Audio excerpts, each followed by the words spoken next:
ഇവിടെ ഇതിന് മറ്റൊരു വശം കൂടിയുണ്ട്. നാം അത് കാണേണ്ടതുണ്ട്. പലപ്പോഴും നമ്മളറിയാതെ തന്നെ പഴഞ്ചൊല്ലുകളിലൂടെ പ്രോവേർബ്സ് എന്ന് പറയും.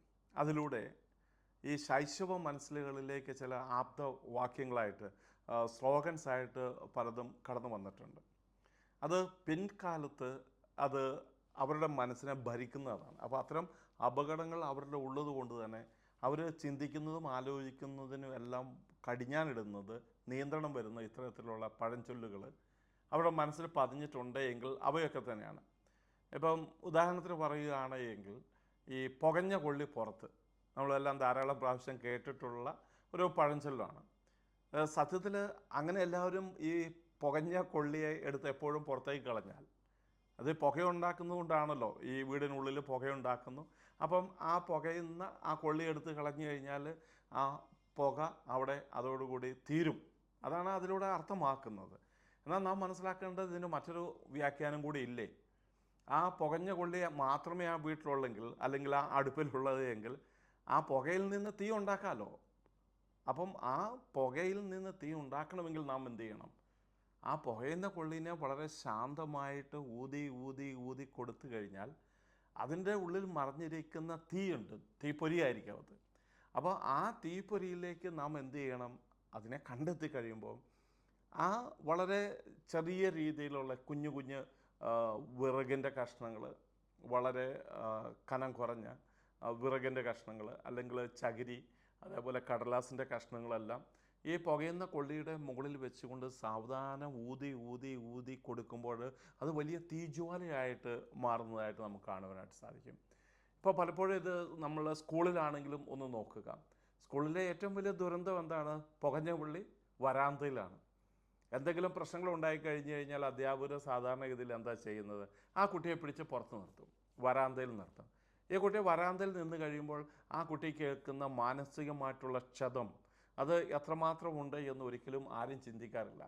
നല്ലതിന് വേണ്ടിയാണ് എന്നാണ് പലപ്പോഴും അധ്യാപകരൊക്കെ കരുതുന്നത്. എന്നാൽ അതല്ല. ആ കുട്ടിയുടെ അവൻ്റെ സെൽഫ് ഇമേജ്, അല്ലെങ്കിൽ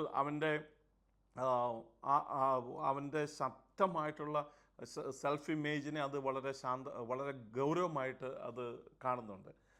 അതേപോലെ തന്നെ അവൻ്റെ സെൽഫ് എസ്റ്റീം, നമ്മൾ അതിനെ ആത്മാഭിമാനം എന്ന് സെൽഫ് എസ്റ്റീമിനെ നമുക്ക് വിളിക്കുവാനായിട്ട് സാധിക്കും. സെൽഫ് ഇമേജ് എന്ന് പറയുന്നത് ഞാൻ തന്നെ എന്നെ എങ്ങനെയാണ് നോക്കി കാണുന്നത്. അപ്പോൾ എല്ലാവരുടെയും മുമ്പിൽ എന്നെ ഈ സ്കൂളിൻ്റെ പുറത്ത് ഇറക്കി നിർത്തുമ്പോൾ ആ പുകഞ്ഞ കൊള്ളി പുറത്താക്കുന്നതിൻ്റെ ഭാഗമായിട്ടാണ് ഞാൻ എന്തോ പ്രശ്നങ്ങളുണ്ടാക്കി, ഒന്നെങ്കിൽ എനിക്ക് പഠിക്കാനുള്ള കഴിവില്ല, അതല്ലെങ്കിൽ എന്തെങ്കിലും കുസൃതി കാട്ടി അതുകൊണ്ട് എന്നെ പിടിച്ച് പുറത്ത് നിർത്തിയിരിക്കുകയാണ്. പക്ഷേ ഇവിടെ വലിയ ലോകത്തോട് നാം വിളിച്ചു പറയുന്ന വലിയ ഒരു യാഥാർത്ഥ്യമുണ്ട്. എന്താണ് ആ യാഥാർത്ഥ്യം? ആ വഴിയെ പോകുന്ന എല്ലാവരും, ആ സ്കൂളിലൂടെ പോകുന്ന എല്ലാവരും, ഇനി വല്ല ടൗണിലും ആണ് എങ്കിൽ ഈ വരാന്തയിൽ നിൽക്കുന്നത് കുട്ടി, സ്കൂളിൻ്റെ വരാന്തയിൽ നിൽക്കുന്ന കുട്ടി ഒരു ടൗണിലുള്ള സ്കൂളിലാണെങ്കിൽ ആ നാട്ടിലൂടെ കടന്നു പോകുന്ന, ആ ടൗണിലൂടെ കടന്നു പോകുന്ന മുഴുവൻ വ്യക്തികളും ഈ കുട്ടിയെ കാണുകയാണ്. അപ്പോൾ ഈ കുട്ടിയെ കാണുമ്പോൾ അവനറിയാം എല്ലാവരും എന്നെ കാണുന്നു. അപ്പോൾ ആ സമയത്ത് അവനിലുണ്ടാകുന്ന ആ വലിയ വൈകാരികമായിട്ടുള്ള, മാനസികമായിട്ടുള്ള, സാമൂഹ്യമായിട്ടുള്ള സംഘർഷങ്ങളും സംഘടനകളും നമ്മൾ പലപ്പോഴും കാണാതെ പോകുന്നതാണ്. ഇതിപ്പം അധ്യാപകരോടെല്ലാം വളരെ സ്നേഹവും ബഹുമാനവും നിലനിർത്തിക്കൊണ്ട് തന്നെ പറയുന്നതാണ്. അത് ആണ് നമ്മളിൽ വളർന്നിരിക്കുന്ന, അല്ലെങ്കിൽ ഒരു വിദ്യാഭ്യാസ കാലഘട്ടത്തിൽ നമ്മൾ അങ്ങനെയാണ് എന്നൊരു ചിന്തയാണ് അവരെയും ഭരിച്ചുകൊണ്ടിരുന്നത്. ഇങ്ങനെ ചെയ്താൽ ഈ കുട്ടി നന്നാവൂ എന്നുള്ള രീതിയിലാണ്. ഇവിടെ ഇത് തന്നെയാണ് വീട്ടിലും സംഭവിക്കുന്നത്. ഒരു പുകഞ്ഞ ഉള്ളിയാണെങ്കിൽ ആ വ്യക്തിയെ പലപ്പോഴും തള്ളിക്കളയുന്ന ഒരു സംവിധാനം. അപ്പം ഇവിടെയെല്ലാം നമ്മൾ മനസ്സിലാക്കേണ്ടത് ആ കുട്ടിയുടെ ആത്മാഭിമാനത്തിന്, അവൻ്റെ വളർച്ചയ്ക്ക് വിഘാതമായ തടസ്സമായി നിൽക്കുന്നതാണ്. അതിന് പകരമായിട്ട് അത്തരം ഘട്ടങ്ങളിൽ ആ കുട്ടികളിലെ, അല്ലെങ്കിൽ ആ വ്യക്തിയിലെ, അതിപ്പോൾ കുട്ടികളാകാം മുതിർന്നവരാകാം, ആ പുകയുന്ന സാഹചര്യം ഉണ്ടായാൽ ആ വ്യക്തിയോട് വളരെ ശാന്തമായി അതിനുള്ളിൽ മറിഞ്ഞിരിക്കുന്ന വലിയ തീജ്വാല ഉണ്ടാക്കാൻ കഴിവുള്ള തീ അവിടെ ഉണ്ട്.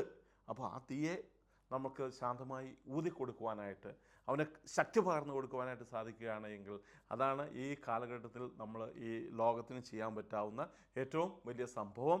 അതുകൊണ്ട് നിങ്ങൾ ആരെങ്കിലും പുകഞ്ഞ കൊള്ളിയാണെങ്കിൽ മറ്റാരും ഊതുന്നില്ല എന്നോർത്ത് നിങ്ങളെ പ്രോജ്വലിപ്പിക്കുവാനായിട്ട് ആരും നിങ്ങളെ സഹായിക്കുന്നില്ല എന്ന് കരുതി നിങ്ങൾ വിഷമിക്കേണ്ടതില്ല. നിങ്ങൾ ധൈര്യമായിട്ട് നിങ്ങളുടെ ഉള്ളിലുള്ള തീജ്വാലയെ പുറത്തെടുക്കുവാൻ സ്വയം ഊതുവാനായിട്ട് നിങ്ങൾക്ക് സാധിക്കേണ്ടതുണ്ട്.